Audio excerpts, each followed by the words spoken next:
theorized Bigfoot is based upon. It's called Gigantopithecus. Here's the image here of what supposedly it looks like. It has humanoid features. It is covered full of hair.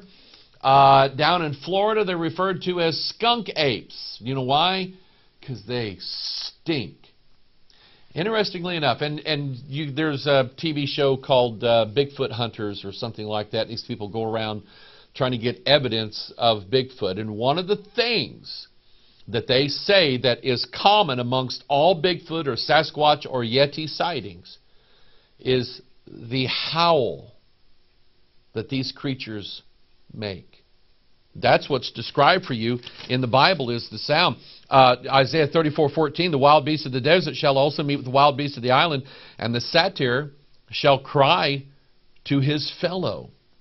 In other words, that's how they're communicating. And the Bigfoot researchers, most people think these are just kooks. Some of these people are actually college professors who are looking at cryptozoological creatures. They're looking at mystical mystery creatures and actually saying there's some evidence here. Recently, a news story came out.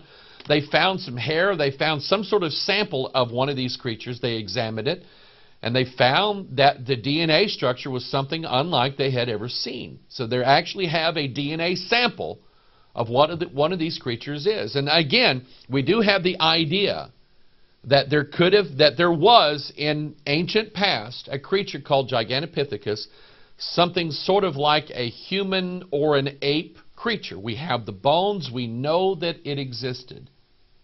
Could it not be that they still exist? The Bible's describing exactly what people would see and what people would hear, and it's describing their nature. And all of those descriptions match exactly what people are hearing and seeing today.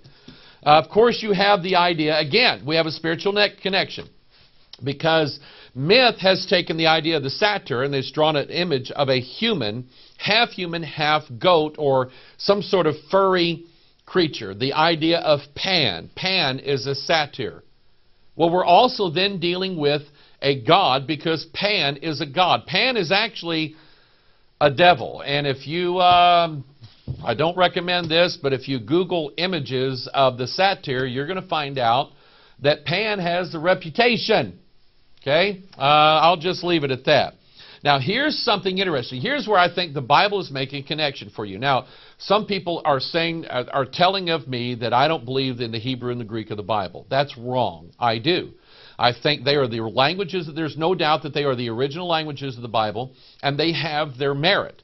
And one of the things that I absolutely believe is that this one interpretation, just like in 1 Corinthians 14, this one interpretation in English of all three of these unknown languages, Hebrew, Aramaic, and Greek, actually solidifies everything that we need to know about what the Bible is saying. And here is an interesting equivalent.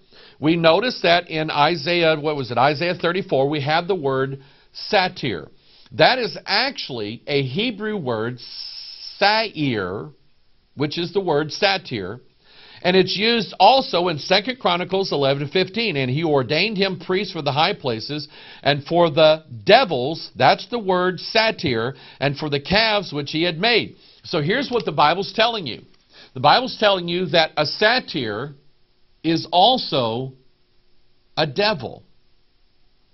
It's a god. Now we have, once again, the spiritual connection. So look in Deuteronomy 32:17. They sacrificed unto devils, not to God, to gods whom they knew not, to new gods that came newly up, whom your fathers feared not. And so the Bible's telling you that the satyr, along with having an earthly representation, I believe it's Bigfoot, I believe it's Sasquatch, I could be wrong, that's what I believe. But it also has a spiritual connection as well. Satyrs in the spiritual realm are devils. They are gods. And so here's what I'm telling you. The Bible can be trusted in what it's telling you. Why is the Bible giving you the descriptions of behemoths, leviathans, satyrs, fiery flying serpents, dragons, and unicorns? Why is the Bible telling you about all this? Because it means something. Because if these creatures actually have a spiritual representative, if these creatures actually in the spiritual realm are devils, that's what you and I deal with every day. We deal with these creatures. And the Bible has given you their description, their power, their abilities, their nature. And this is what we're going to study next week. You can count on the Bible. Because next week, we're going to deal with these same creatures, only in the realm of spiritual warfare.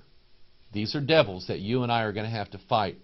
The Bible's telling us how to fight them. 1 Corinthians chapter 4, verse 5. Therefore judge nothing before the time until the Lord come, who both will bring to light the hidden things of darkness, and will make manifest the counsels of the hearts, and then shall every man have praise of God. And so the Bible wants to reveal these hidden things of darkness, these devils, these creatures. The Bible wants to reveal them to you, to show you just how dangerous they are, but to show you that they can be beaten.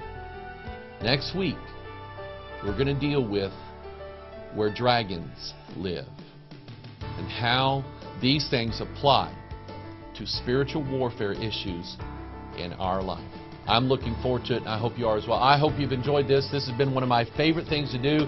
I finally get to tell the world that I believe in Bigfoot, and I think according to the Bible I know what it is. You can disagree with me, but you be the judge. All right? God bless you. This is Pastor Mike. We will see you the next time. Bye-bye.